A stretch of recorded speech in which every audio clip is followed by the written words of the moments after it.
پیغمبر کے قرآن جو حضور پہ نازل ہوا ہے اس کی اہمیت تو بہت زیادہ ہے، اور اسی طرح حدیث پاک کی اہمیت بھی کچھ کم نہیں ہے۔ قرآن کریم کا انکاری تو بے ایمان ہے، لیکن حدیث کا انکاری کون ہے؟ حدیث کے انکاری کا مطلب کیا ہے؟ یاد رکھیں، اللہ کا کلام بتاتا ہے وَأَطِيعُوا اللَّهَ وَالرَّسُولَ، جیسے اللہ کی بات مانتے ہو ویسے رسول اللہ کی مانو۔ رب کریم کا قرآن بتاتا ہے یا ایھا الذین آمنوا اطیعوا اللہ وَأَطِيعُوا الرَّسُولَ وَأُولِي الْأَمْرِ مِنکُم، اے لوگو تمہیں اللہ کی بات کو ماننا یہ بھی ضروری ہے، رسول اللہ کی بات کو ماننا یہ بھی ضروری ہے، فقہا کی بات کو ماننا یہ بھی ضروری ہے۔ رب کا قرآن کہتا ہے وَمَا آتَاكُمُ الرَّسُولُ فَخُذُوهُ وَمَا نَهَاكُمْ عَنْهُ فَانْتَهُوا، نبی جو دے اسے لے لو، جس سے نبی روکے اس سے رک جاؤ۔ اللہ کا قرآن کہتا ہے وَمَن يُشَاقِقِ الرَّسُولَ مِن بَعْدِ مَا تَبَيَّنَ لَهُ الْهُدَى وَيَتَّبِعْ غَيْرَ سَبِيلِ الْمُؤْمِنِينَ نُوَلِّهِ مَا تَوَلَّى وَنُصْلِهِ جَهَنَّمَ وَسَاءَتْ مَصِيرًا۔ فرمایا ہدایت واضح ہو جانے کے بعد کوئی پیغمبر کی مخالفت کرے اور پیغمبر کے راستے کے علاوہ، صحابہ کے راستے کے علاوہ، مؤمنین کے راستے کے سوا ہو کر چلے، رب اسے دو سزائیں دے گا، ایک دنیا میں دے گا ایک آخرت میں دے گا۔ دنیا میں سزا یہ ہے نُوَلِّهِ مَا تَوَلَّى، توبہ کی توفیق نہیں ملے گی۔ آخرت کی سزا یہ ہے وَنُصْلِهِ جَهَنَّمَ وَسَاءَتْ مَصِيرًا، اسے جہنم میں ڈالا جائے گا اور وہ جہنم بہت برا ٹھکانہ ہے۔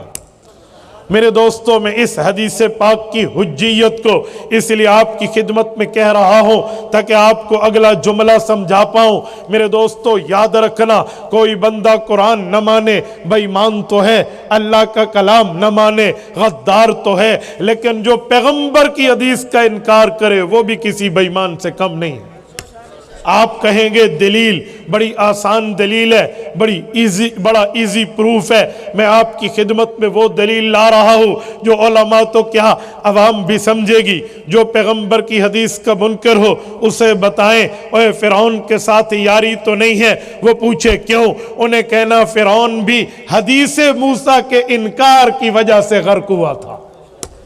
علماء موجود ہیں، فرعون نے تورات نہیں دیکھی تھی، جب تورات اتری فرعون مر چکا تھا۔ موسیٰ علیہ السلام پر جب تورات آئی، کوہ طور پہ آئی، 300 الواح اور تختیوں میں آئی، اللہ کی کتاب تورات بعد میں آئی ہے۔ فرعون غرق پہلے ہوا ہے۔ لودرا کے غیوروں، میں سوال کا حق رکھتا ہوں، جب اللہ کی کتاب نازل نہیں ہوئی تھی فرعون مرا کیوں تھا، غرق کیوں ہوا تھا؟ فرعون کیوں غرق ہوا؟ یا تو وہ تورات دیکھتا، انکار کرتا۔ آپ کہتے رب کی کتاب کا منکر ہے، تورات نازل ہوتی فرعون انکار کر دیتا۔ ہم کہتے اللہ کی کتاب کا دشمن ہے۔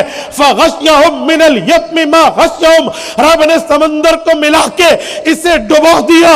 وَأَغْرَقْنَا آلَ فِرْعَوْنَ وَأَنْتُمْ تَنْظُرُونَ، لائیو منظر دیکھا موسیٰ علیہ السلام کی قوم نے اور فرعون ڈوبا۔ یہ وَأَنْتُمْ تَنْظُرُونَ براہ راست دیکھنے کی طرف اشارہ ہے۔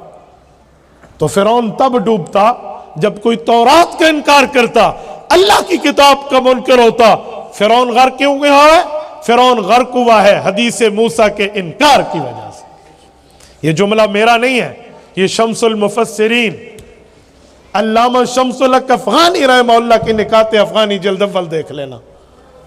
اور سنو حدیث موسیٰ کا انکار کیسے ہوا تھا، میں ایک اشارہ دینے لگا ہوں، واقعہ بڑا تفصیلی ہے۔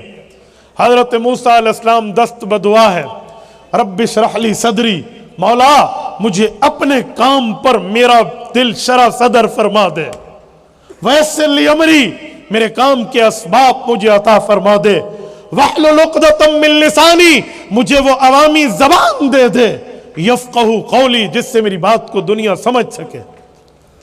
اور دعا مانگتے مانگتے ایک جملہ یہ بھی مانگا، رب ہارون اخی اشدد بہ ازری واشرکہ فی امری کی نسبحک کثیرا ونذکرک کثیرا۔ مولا ہارون میرے والد عمران کا بیٹا، میرا بھائی ہے، उशदुद बिही अजरी, मेरी कमर मजबूत करें इसके जरिए। कैसे? अशरिकहु फी अमरी, इसे भी नबुव्वत के ताज से सरफराज करें। हारून के कंधे पर भी नबुव्वत के तमगे सजा दे। कई नुसब्बिह का कसीरा, हम इज्तिमाई तस्बीह पढ़ेंगे आपकी। व नज़कुरा का कसीरा, इज्तिमाई जिक्र करेंगे आपका। इज्तिमाइयत के जिक्र का इनकार लोग करते हैं। हमारे चारों तसव्वुफ के सलासिल अरबा में इज्तिमाई जिक्र मौजूद है। व नज़कुरा का कसीरा जमा मुतकल्लिम इज्तिमा पर दलील है। मेरे दोस्तों, जब हजरत हारून के लिए हजरत मूसा ने मांगा, रब ने फरमाया वलकद मनन्ना अलैका मर्रतन उखरा, ऐ मूसा दुआ कबूल हो गई, आपके भाई हारून अलैहिस्सलाम बन चुके हैं। अल्लाह हमारे लिए हुक्म फरमाए इज़हबा इला फिरऔन इन्नहु तगा, आप दोनों पैगंबरों की ड्यूटी है फिरौन के पास जाइए, वो सरकश हो चुका है। लेकिन गुफ्तगू का तर्ज, वे ऑफ द टॉकिंग, गुफ्तगू का अंदाज, तर्ज तकल्लुम, फक़ूला लहू क़ौलन लय्यिना, नरम गुफ्तगू करनी है। अल्लाह नरम फरमाए, जी हां, लअल्लहु यतज़क्कर, हो सकता है नसीहत पकड़े, औ यख्शा, या इसे डर, अल्लाह का खौफ इसके दिल में आ जाए। ये गए हैं, फिरौन को दावत दी है। फिरौन के सामने जब इनने अपने मौजज़ात का इजहार किया है, गोया यूं कहो इन दो भाइयों ने हदीसें पढ़ के सुनाई है, क्योंकि अभी तौरात नहीं उतरी थी। तो फिरौन ने कहा, अब तो जादूगर हो, इन हाज़ानी लसाहिरानी युरीदानी अन युखरिजाकुम, ओ मेरी कौम के लोगों, सरकारी ऑर्डर ले लो। फिरौनियों ने पूछा क्या? कहा ये दो भाई तो तुम्हें जलावतन करने आए हैं, तुम्हारे मुल्क पे काबिज होने आए हैं, आओ इनके खिलाफ चलते हैं। तो कहा हम भी जादूगर लाएंगे। यौमुज़्ज़ीना तय हुआ, 70,000 बंदा आया हजरत मूसा अलैहिस्सलाम के मुकाबले में। कहा मूसा बताओ, हम मौजज़ा दिखाएं, हम अपना करतब दिखाएं, या तुम अपने मौजज़े की बात करते हो? फरमाया पहले तुम कर लो। 70,000 बंदों ने एक एक हाथ में रस्सी पकड़ी हुई है और उस पर मिस्मरिज्म पड़ा है, जिसे जादू कहते हो, इंग्लिश में हिप्नोटाइज कहते हैं। ये फेंका उन्होंने, जब इनने फेंका ना नीचे, युखय्यलु इलैहि मिन सिहरिहिम अन्नहा तसआ, जादू ने असर यूं दिखाया, हजरत मूसा अलैहिस्सलाम समझ रहे हैं ये तो चल रहा है, हालांकि वो तो रुके हुए हैं।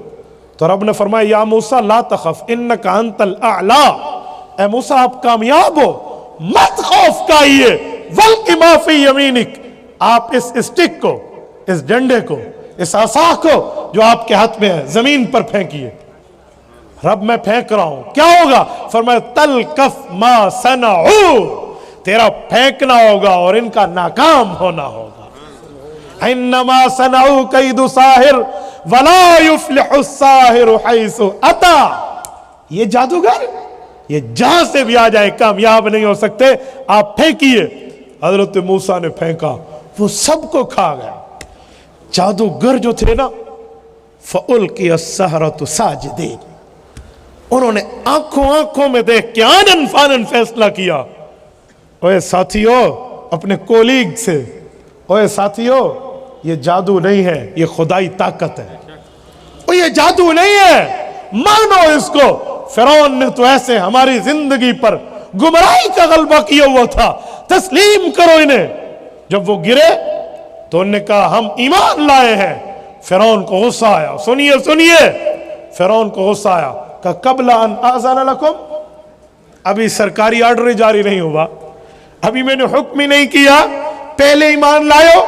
लौकत्तियन्न अयदियकुम व अर्जुलकुम मिन खिलाफ, अगर दायां हाथ काटूंगा तो बायां पाऊं, और अगर दायां पाऊं तो बायां हाथ काट के दिखाऊंगा। वलियुसल्लिबन्नकुम फी जुज़ूइन नख्ल, और तुम्हें फांसी के फंदे पे, hanging to the till death, लटका दूंगा। एक जवाब दिया मूसा अलैहिस्सलाम के सहाबा ने, ये 1 मिनट 10 मिनट आधे घंटे के सहाबी हैं, एक जवाब दिया। पैगंबर की सोहबत पे सहाबा का ईमान की मजबूती सुनो।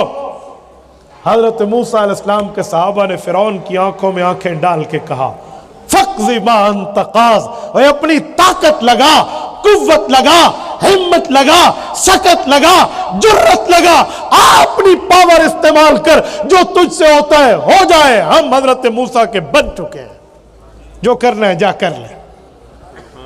मेरे दोस्तों, तो फिरौनियत पे उतरा, मूसा अलैहिस्सलाम का दलाइल में मुकाबला न कर सका तो ताक़ुब किया। हजरत मूसा की कौम 12 रास्ते बहिरा कुलज़म में बने निकल गए। फिरौन आया, हामान ने कहा जी डरते क्यों हो, तेरे लिए तो रास्ते बने हैं, अंदर घोड़ा डालो। लोधरा के मुसलमानों में कहते हो हामान ने सच कहा था, तेरे लिए बने हैं। हाँ तू डाल तो सही ना घोड़ा, तेरी मौत के लिए बने हैं, तेरे गर्क होने के लिए, बर्बादी और सत्यानाश होने के लिए बने हैं। उन्हें घोड़े डाले। कुरान कहते हैं फगशियहुम मिनल यम्मि मा गशियहुम, दुनिया के लिए निशान इबरत बन गया और मर गया। एक जुमला वही जो शुरू में मैंने कहा था, ये गर्क क्यों हुआ? तौरात तो नहीं उतरी थी उस जमाने की अल्लाह की किताब। हजरत मूसा और हजरत हारून के हदीस के इनकार पे फिरौन गर्क हुआ, और आज वो तो पैगंबर थे हुजूर के मुक्तदी, उनकी हदीस की इतनी हुज्जियत, इनकारी फिरौन बन बैठा। इमामुल अंबिया के फरमान का इनकारी उससे भी बड़ा बेईमान बनेगा।